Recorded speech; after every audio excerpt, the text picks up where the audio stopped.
beautifuls, this is Manna Reads. Welcome to my channel, Manna Reads. um, if this is the first time you found me, I do book reviews on Fridays. And on Thursdays, I actually read from a anime called Heaven's Official Molesting. Here it is.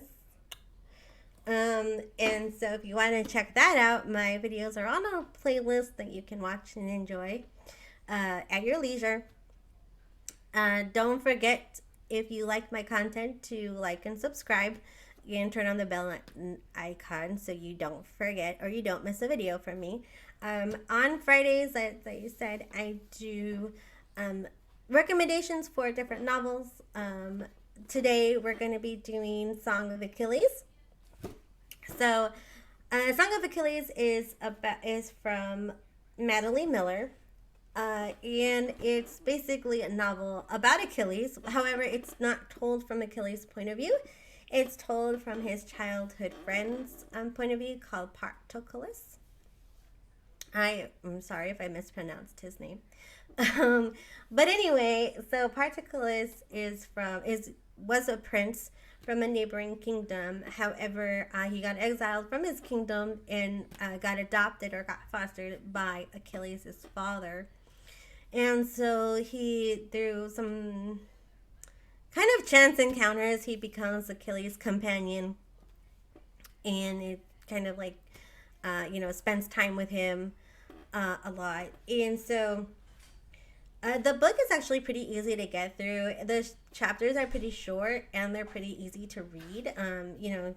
Granted that it's about, it does include some things about Greek mythology. It leaves it pretty... it doesn't throw too much of it at you. So it's really good if you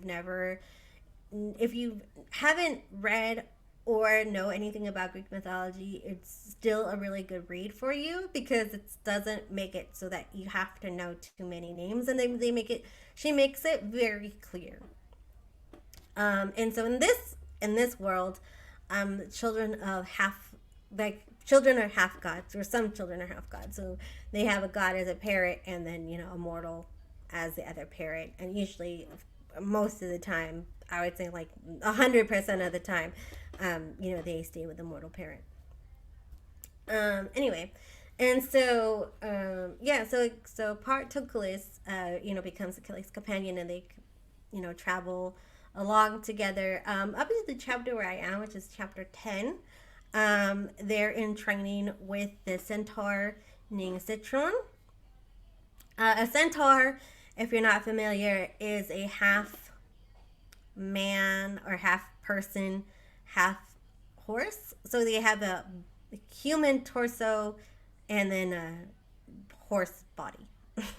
If you've never seen one, well, obviously they're mythical creatures, but like if you've never seen a picture, that's kind of what that looks like.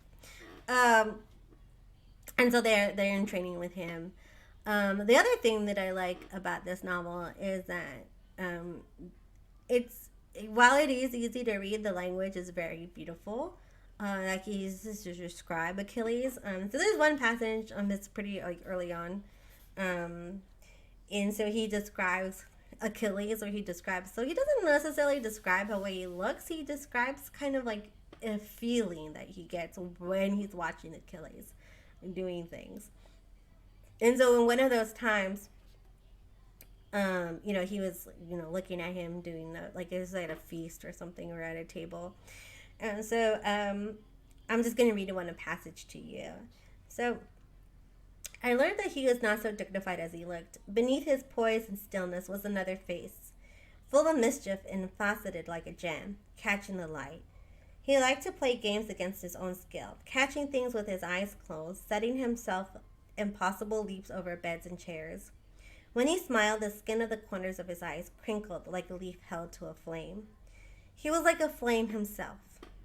He glittered through eyes. There was a glamour to him, even on waking, with his hair tousled and his face still muddled with sleep.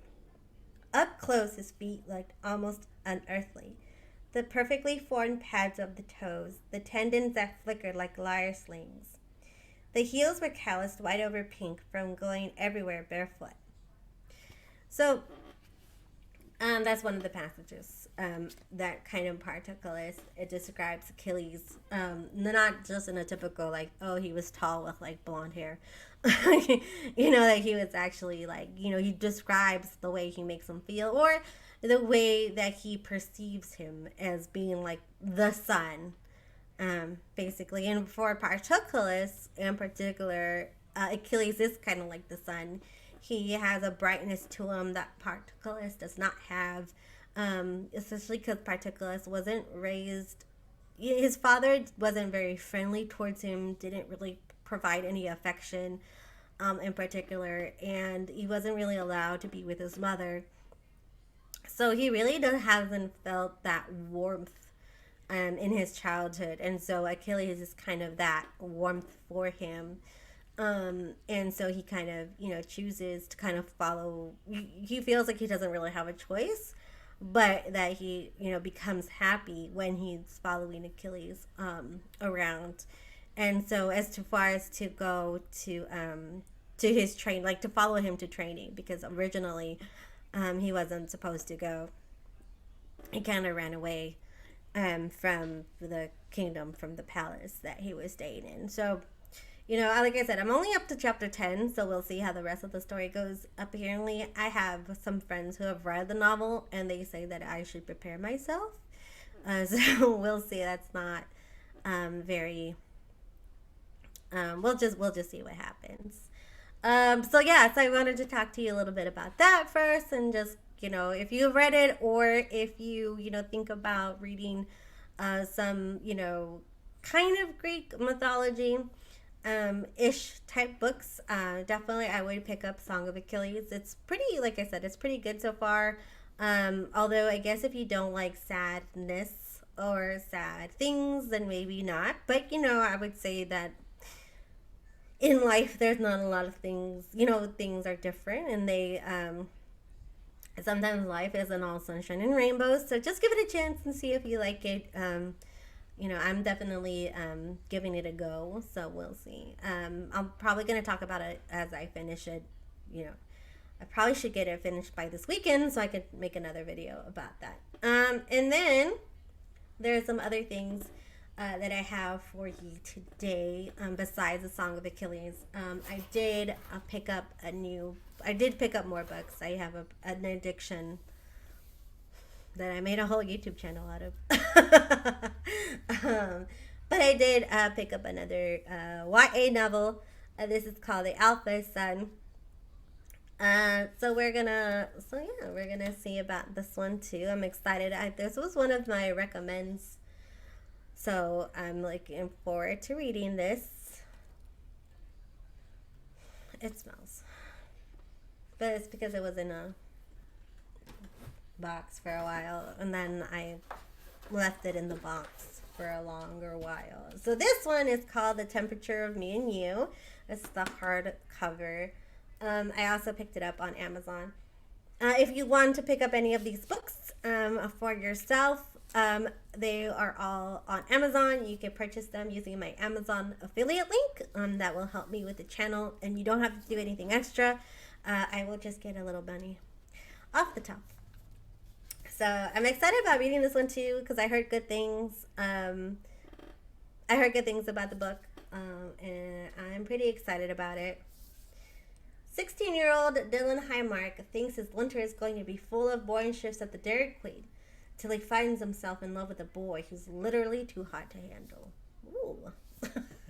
That sounds good. That sounds promising. I do enjoy those types of spicy reads. And then I did want to talk about something. I did want to do a little, like I said, I did want to do something a little bit differently today. I did want to go over a show that I'm currently watching that I think you would enjoy if you've been watching my channel. It's called La Cuisine. It's on Sundays on Gagualala. Gagualala is a paid subscription app. It's around $7.99 US dollars. So I don't know what that would be in your currency. But the reason why I wanted to talk about it, it's because one, nobody else is talking about it, and two, It's just a cute little show. So the premise is that Luck Chubb, he's a cook at a university. He's in culinary school, and he's had this crush on this boy for like 2 years. By luck or by chance, the boy he's had a crush on for 2 years wanders into his facility, to his cooking uh, class. I'm sorry, not cooking class. He wanders into the cafeteria, and apparently this boy is very famous for being very picky. Like, he doesn't like a lot of foods, and so he by chance kind of picks up Luck Chubb's food. Luck Chubb is the little cute boy's name, and is the name of a Thai dessert as well. Um, and if you've seen UWMA, then you're familiar with Luck Chubb. It's like a little Jello thing. Anyway, or I think those are fruits. Anyway, and so they are asking. So he picks them up. He picks up the candy, basically the dessert, and he asks Luck Chubb like what this is, and then Luck Chubb is like, oh, his friend actually says, oh, it's Luck Chubb. It's like his name. His friends, I love his friends. Luck Chubb's friends are so cute. They're the most extra crew I've ever seen in a BL, but they're so loving, and they just want Luck Chubb to do well and to get the boy that he likes to notice him. And PRAM, that's the so there's three guys, the architecture department. That's like where the other students come from. There's PRAM, Titan, and I forgot the other ones. Sky, there you go. And so they're like the three handsome men at the architecture department, and PRAM is like the top. He's like on the top of the pyramid. And so he's the one that Luck Chubb has a crush on. And it's just really adorable. I really do like all the friends in the show. They're all very supportive. Even P Ram's friends, who are they give good advice too. Like, they're not just like the typical like, oh, I'm a dumb college student. I mean, they might have moments like that later on. It's only been like 2 episodes, so like I honestly don't know. But I mean, so far it's been really cute. P Ram's character is like supposed to be like very like kind of quiet and reserved. But I do like that they show his home life, and so he's not like super cold. He has a little sister that he really adores and like treats really well. And he's a really actually nice person. There's this one annoying woman girl character named Nam that I'm not a fan of. I think the problem with a lot of these shows is that they tend to put some women in like the villain role, where she doesn't understand that the other person's not into her, and that she should really let go, but she like doesn't, and so she makes the other character's life miserable. But I guess it's like the one complaint I have about La Cuisine is that Nam is a terrible person, and like she immediately doesn't like Luck Chubb, and like says like he can't like a boy or whatever. So it's like really annoying. I'm not looking forward to her character at all. I hope she doesn't get that much screen time, to be, if I'm being honest, but we'll see how her character develops. I'm hoping that she like gets over it, and that she learns that it's that she can find somebody else. It's not like there's like only one boy in this school. There's lots of other boys in the school that she could be into that maybe aren't gay, or maybe that aren't into somebody else. Um, we'll see about that. But it's a really cute show. I highly recommend it. Especially if you're looking for something a little bit lighter. Because as far as I know, well, the shows that I've been watching lately have been very angsty. And so I've been watching shows like You're My Sky, Our Days, and a couple of other, and Not Me. Well, Not Me just ended. But like shows that have a lot of like angst, and kind of like slow burns.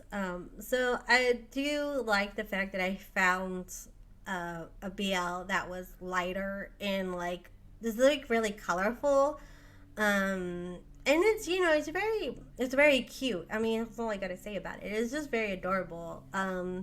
The Luck Chub is it's very cute, and I like that Luck Chub isn't the skinniest protagonist. He's got a little meat on his bones, which is fine, which is great because I think it's showing more body positive.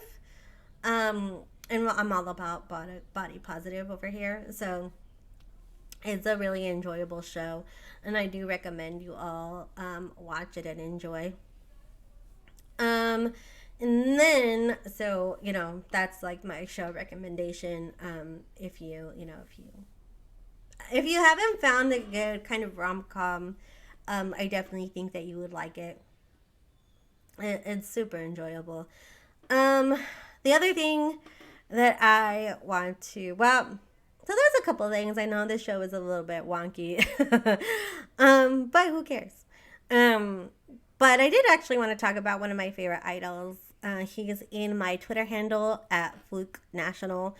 Um, I did want to just talk about Fluke Natouch for like a little bit. My friend was like, "Oh, you should do 5 things about that I love about Fluke Natouch." But you know, whatever.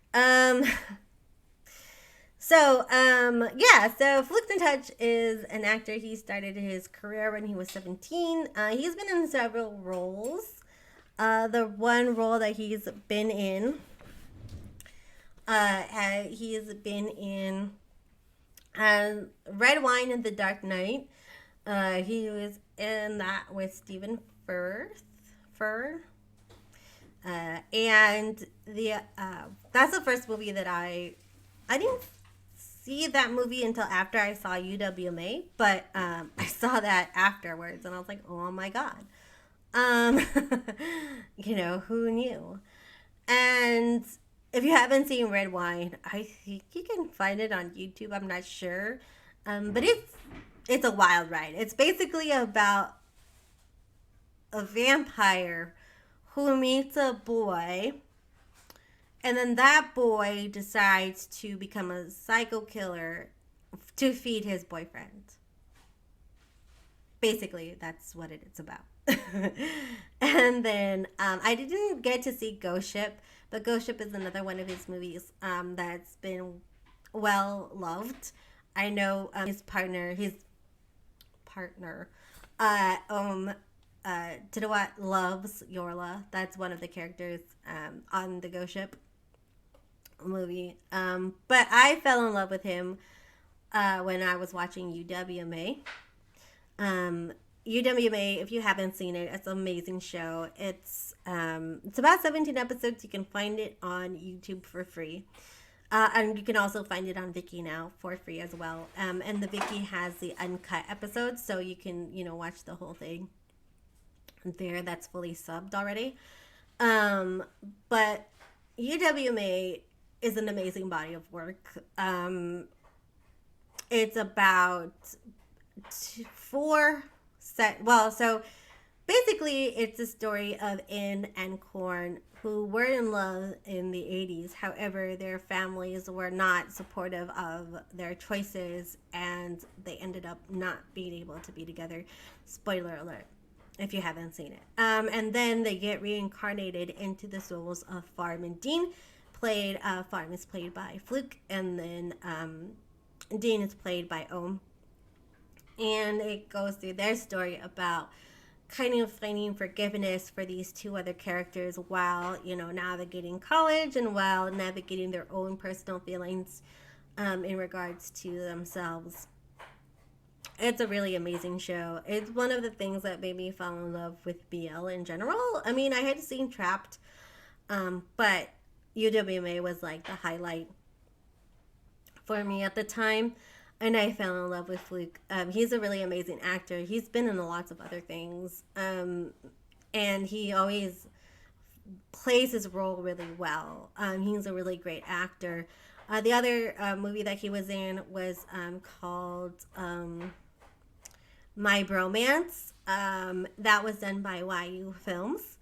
And they did a part 2 as well, but the part one is the one that I'm talking about, where it really showed off all his strength. So he plays Bank, who kind of comes involved with his stepbrother. And I know stepbrothers are kind of like a really crossing the line or just towing the line. But the reason why it's a really good film is it's just so gut wrenching. His performance in that movie is just like, if it doesn't at least bring some tears into your eyes, like, I don't know, like, I don't know what to tell you. But maybe I'm just an emotional person. I think if you're familiar with my channel, you know how emotional I could be. But it's just a really good movie. And I definitely recommend that you watch that. I think that is on YouTube as well. And you can find it also on Gaga Ulala, if you can't find it on YouTube. I would strongly recommend that you watch those movies because it just gives you a range of what Fluke can do as an actor. And I'm very glad that he's getting more opportunities now with 609 and with Make a Wish that's coming out. I'm sorry. He really deserves it. So I know that I kind of like hopped around to different places. So sorry about that. But I just wanted to do something a little bit different. Just kind of like, you know, to experiment and see, you know, what kind of things you all wanted to see from me. I know I kind of like condensed it all in one show. But, you know, hopefully you don't mind too much. And hopefully you feel strongly enough to support me on my Patreon page too. I have some actually new things that I would like to share with you in order when you become my patron. Now I bought some fancy stationery. So I will, in just, not just you getting a shout out for becoming my patron, I'll actually send you like handwritten letters, like a handwritten letter from me to say thank you. So if you, you know, like receiving letters, then consider becoming my patron. That would really mean a lot to me. There's also different ways to support me. You can just subscribe to the channel. That would really help me. Or just like. That would really help. That's also free. Yeah. And, oh, on Saturday, actually, I'm having a live stream. I usually live stream on Saturdays. So this Saturday, I'm doing a live stream from 12 to 1 p.m. I'm going to be playing Dream Daddy. Also, since You're My Sky is going to be ending, I'm really sad about that. But since it's going to be ending, I'm going to also be talking about that during the live stream and getting your thoughts to see, you know, what you liked about the ending or what you didn't like. Just kind of get your character now, or just, you know, kind of close out the series that way. And then at 5 o'clock Pacific Standard Time, I'm going to be doing a live stream with my co-host Natalia, and we're going to be, we're basically going to be ranking CPs to see, you know, just for fun. It's very subjective. It's not very serious. But there was a poll on Twitter, so thank you all if you voted for the polls. I'm sure your favorites will still be there somewhere. But I look forward to that on this Saturday. So the first live stream is going to be from 12 p.m., 1 p.m. Pacific Standard Time. And then I'm going to be taking a little break.